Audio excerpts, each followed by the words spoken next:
શ્રીનગરમાં એક મોટો ધનવાન શેઠ રહેતો હતો. એની પાસે જાત જાતની મોજ શોખની બધી સામગ્રી હતી. પણ એને એક વાતનું બહુ દુઃખ હતું કે એનો એકનો એક દીકરો હતો ને, એ પણ સાવ ભોટ. શેઠ એવું વિચાર્યા કરતો કે આ નાલાયક છોકરો મારી કમાયેલી બધી દોલત વેડફી નાખશે. એટલે ભારે ચિંતામાં રહેતો અને શેઠની ઘરવાળી કંઈક જુદું જ વિચારતી હતી. એને એમ હતું કે આનો દીકરો જો સારી વહુ લાવે તો એની મૂર્ખાઈ જતી રહેશે. એટલે એ રોજ પોતાના ધણી શેઠને કહેતી, છોકરો મોટો થયો છે, હવે એના લગ્ન કરાવવા જોઈએ, જેથી આપણે પણ ઘરમાં એક વહુ લાવીને આપણી બાકીની જિંદગી સુખમાં કાઢી શકીએ. શેઠ જવાબમાં કહેતા, લગ્ન કરાવવા તો ઠીક છે, પણ શું કામ કોઈ ગરીબ છોકરીને આ મૂર્ખના પાલે બાંધવાનું કહે છે? એ બિચારીની જિંદગી બરબાદ થઈ જશે. છોકરો સુધરવાનો નથી, મૂર્ખ છે તો મૂર્ખ જ રહેવાનો, આપણું નામ ડૂબાડશે. એટલે મને આ વિશે કંઈ પણ ના કહેતી. પણ ઘરવાળીના વારંવાર કહેવા પર એક દિવસ એ રાજી થયો. પણ એક શરત નક્કી થઈ. એ હતી કે શેઠ મૂર્ખ દીકરાને એકવાર ફરીથી અજમાવે. ઘરવાળીએ આ શરત માની લીધી. બીજા દિવસે શેઠે પોતાના દીકરાને પાસે બોલાવીને કહ્યું કે બેટા, આ લે 3 પૈસા, આને લઈને બજારમાં જા. 1 પૈસામાં તારા માટે થોડો નાસ્તો લેજે, બીજાને પાણીમાં નાખી દે, 3જા પૈસાથી 5 વસ્તુઓ ખરીદજે, થોડું ખાવાનું, થોડું પીવાનું, થોડું ચાવવાનું, થોડું બાગમાં વાવવાનું અને થોડું ગાયને ખવડાવવા માટે. શેઠનો દીકરો 3 પૈસા લઈને બજારમાં ગયો. પહેલા પૈસામાં પોતાના માટે થોડી ખાવાની વસ્તુ લીધી અને નદી તરફ ચાલ્યો. નદી પર પહોંચીને એ વિચારવા લાગ્યો કે પૈસો તો કામની વસ્તુ છે, હું એને નદીમાં શું કામ ફેંકી દઉં? પણ બાપની આજ્ઞાનું પણ તો પાલન કરવું જોઈએ. આ વિચારતા તેણે ન તો નદીમાં પૈસો ફેંક્યો ને ન તો એ વિચારી શક્યો કે શું કરવું. એ ત્યાં નદી કિનારે પૂતળાની જેમ ઊભો રહી ગયો. એટલામાં ત્યાં એક જુવાન છોકરી આવી. તેણે જ્યારે શેઠના દીકરાને આ રીતે જોયો તો પાસે આવીને બોલી, તમે શું વિચારો છો? શેઠના દીકરાએ બધી વાત કહી સંભળાવી. તો છોકરી બોલી, પૈસા નદીમાં ફેંકવા એ મૂર્ખાઈ છે, એ તો પાસે રાખવાની ચીજ છે ને 1 પૈસામાં 5 વસ્તુઓ લેવાનું તમારા બાપનું કહેવાનો મતલબ છે કે તમે એક તરબૂચ લઈ લો, એમાં જ 5 વસ્તુઓ છે. આ જુવાન છોકરી ત્યાંના લુહારની હોશિયાર દીકરી હતી. શેઠના દીકરાએ એની વાત માની લીધી. એ બજારમાંથી એક તરબૂચ ખરીદીને લઈ ગયો ને એના બાપ સામે મૂક્યું. એના બાપે આ જોઈને હેરાન થઈ ગયો કે આનો મૂર્ખ છોકરો એકદમ હોશિયાર કેમ થઈ ગયો. એટલે એણે એને પૂછ્યું કે બેટા, સાચું કહેજે, તને આ વસ્તુ ખરીદવામાં કોણે મદદ કરી? આ તો તારી બુદ્ધિ બહારની વાત છે. દીકરાએ તરત જ બધી વાત કહી દીધી. શેઠે લુહારની છોકરીની હોશિયારીના વખાણ કર્યા ને મનમાં નક્કી કરી લીધું કે જો દીકરાને લગ્ન કરવા જ હોય તો આ છોકરી સાથે થવા જોઈએ. એણે આ વાત પોતાની ઘરવાળીને પણ કહી દીધી. એને પણ આ વાત બહુ ગમી. દિવસો વીતતા ગયા. એક દિવસ શેઠ લોહારના ઘરે એ વિચારીને ગયા કે એની છોકરી સાથે દીકરાના લગ્નની વાત પાકી કરી દે. પણ તે વખતે ન તો લુહાર ઘરમાં હાજર હતો ને ન તો એની ઘરવાળી. લુહારની દીકરીએ ધનવાન મહેમાનોને આદરથી આસન આપ્યું ને ચા બનાવી. શેઠે ચાનો પ્યાલો પીતા કહ્યું, દીકરી, તારા મા બાપ ક્યાં ગયા છે? ચાલાક છોકરીએ કહ્યું, મારા બાપ તો બજારમાં એક કોડીનો હીરો લેવા ને મા એકના ઘરે થોડી વાતો વેચવા ગઈ છે. શેઠે લાખ કોશિશ કરી કે આ વાત સમજી લે, પણ સમજી ન શક્યા. એટલે એણે ફરીથી કહ્યું, દીકરી, તારી વાતું ન સમજી શક્યો, મહેરબાની કરીને મને સમજાવ. આ સાંભળીને એ બોલી, મારા બાપ તો દીવા માટે એક કોડીનું તેલ લેવા ગયા છે.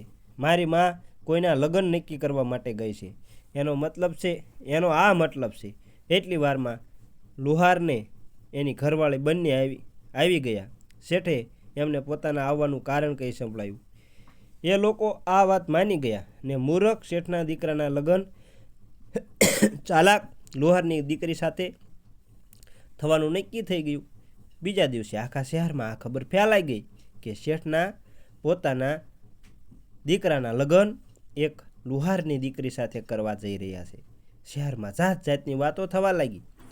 ઘણા દુષ્ટોને ઈર્ષ્યા પણ થઈ શકે કે એક ગરીબ બાપની દીકરી મોટા શેઠની વહુ બનશે.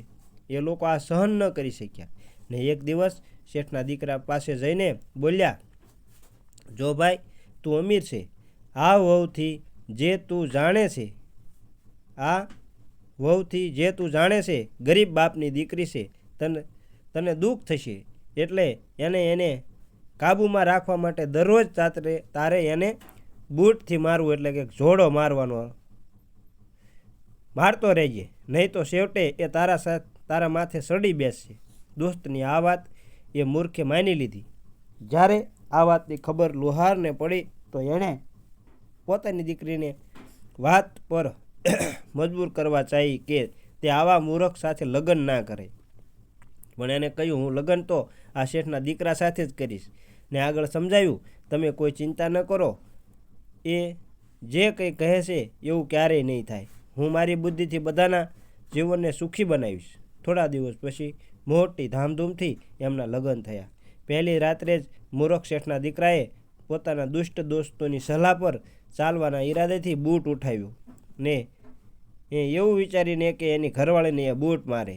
એણે બૂટથી મારવાની કોશિશ કરી, પણ એને હાથ પકડતા કહ્યું કે હે ભગવાન, સુહાગ રાતે આવું ન હોવું જોઈએ. આ ખરાબ વાત છે. એનો ધણી શેઠનો દીકરો માની ગયો. આ રીતે એ દરરોજ રાત્રે કંઈક ને કંઈક બહાનું કહીને ટાળતી રહી. 7 દિવસ પછી વહુ પોતાના પિયર જતી રહી. યાર લોકો એટલે કે મિત્ર લોકો જ્યારે શેઠના દીકરા પાસેથી ખબર પડી કે એણે એમના કહેવા પ્રમાણે કર્યું નથી, તો એ બોલ્યા, તું ડરપોક જ નીકળ્યો. હવે જોઈએ તારી બૈરી તને કેવો નાચ નચાવશે. વહુ તો પિયર ગઈ ને અહીં શેઠ પોતાના દીકરાને ઘણો ધનમાલ, નોકર ચાકર, સવારી વગેરે આપીને બહારના દેશમાં વ્યાપાર કરવા મોકલ્યો. શેઠનો વિચાર હતો કે આથી એનો દીકરો થોડો અનુભવ મેળવશે. શેઠનો દીકરો વિદેશ જતા એક દિવસ શહેરમાં પહોંચ્યો. ત્યાં એણે એક મોટા મહેલની એક બારીમાંથી એક સુંદર છોકરીને ડોક્યું કરતી જોઈ. મહેલની ચારે બાજુ એક દિવાલ હતી ને એની ચારે બાજુ સફરજન, નાશપતી અને બદામનો એક મોટો બાગ હતો. તે સુંદર સ્ત્રીએ શેઠના દીકરાને મહેલમાં આવવાનો ઈશારો કર્યો. શેઠનો દીકરો મહેલની અંદર પોતાના બધા નોકર ચાકર ને માલ વગેરે લઈને ગયો. થોડી વાર મીઠી વાતો કર્યા પછી છોકરીએ એને નર્દ, કાશ્મીરમાં એક ખાસ પ્રકારની શતરંજ રમવાનું કહ્યું. એણે રમવાનું સ્વીકાર કરી લીધું, પણ શેઠનો દીકરો નર્દ રમવાનું તો જાણતો ન હતો ને તે છોકરી એમાં નિષ્ણાત હતી. થોડી રમતો પછી શેઠનો દીકરો પોતાનું બધું ને પોતાને પણ હારી ગયો. તે છોકરી એનો માલ દોલત પોતાના ભંડારમાં જમા કરાવ્યા ને એને એના નોકરો સાથે જેલમાં બંધ કરી દીધો. જેલમાં એની સાથે ખરાબ વર્તન થવા લાગ્યું ને એ ખૂબ દુબળો થઈ ગયો.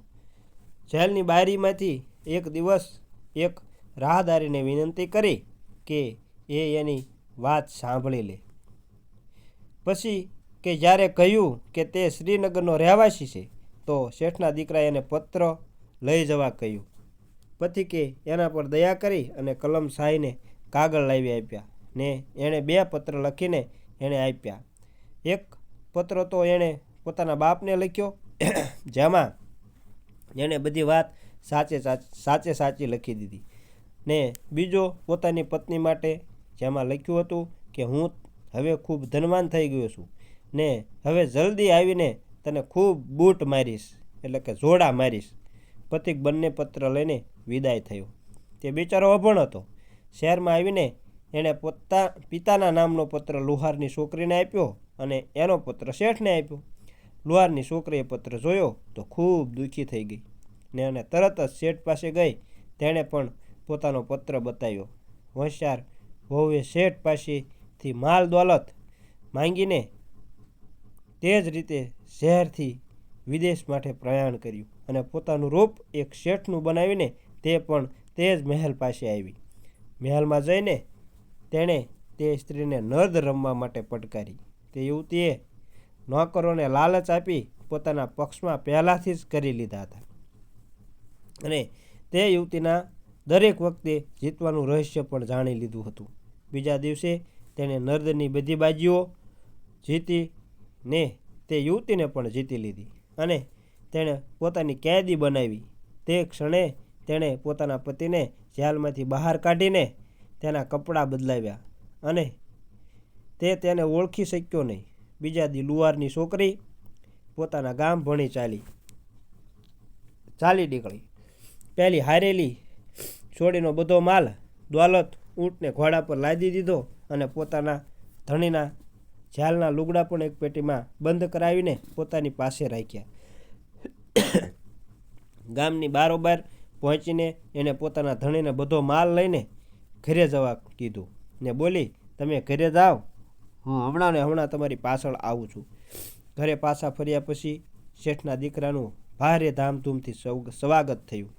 એના મા બાપના સુખનો પાર ન રહ્યો.